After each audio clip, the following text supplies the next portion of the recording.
Hi guys, പവിത്രം promo റിവ്യൂവിലേക്ക് എല്ലാവർക്കും സ്വാഗതം. അങ്ങനെ ശ്രീകാന്തിനോട് ദേഷ്യപ്പെട്ട് സംസാരിച്ചതെല്ലാം വിക്രം കേട്ടു. അതേപ്പറ്റി വേദയോട് ചോദിക്കുന്നത് ഇങ്ങനെയാണ്. ശ്രീകാന്തിനോട് സംസാരിക്കുമ്പോൾ വീട്ടിൽ നിന്ന് ഇറങ്ങിപ്പോന്നത് എന്തിനാണെന്ന് വേദ ചോദിച്ചു. അത് കേട്ടതിന് ശേഷം അയാൾ മുറിയിലേക്ക് കയറി വന്നതുമില്ല.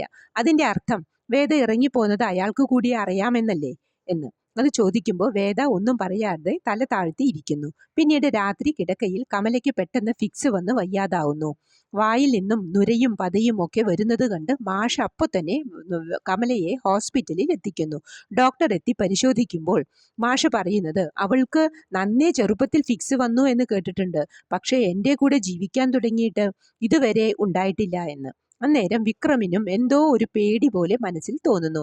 അമ്മയ്ക്ക് എന്തോ പറ്റിയിട്ടുണ്ട് എന്നൊരു തോന്നല്. അന്നേരം വേദ പറയുന്നത് ഇത്രമാത്രം സ്നേഹമുള്ള അമ്മയോട് ഇത്തിരിയെങ്കിലും നീതി പുലർത്തണമെന്ന് വിക്രത്തിന് തോന്നിയിട്ടില്ലേ ഇതുവരെ എന്ന്. അതിന് വിക്രം ഒന്നും പറയുന്നില്ല.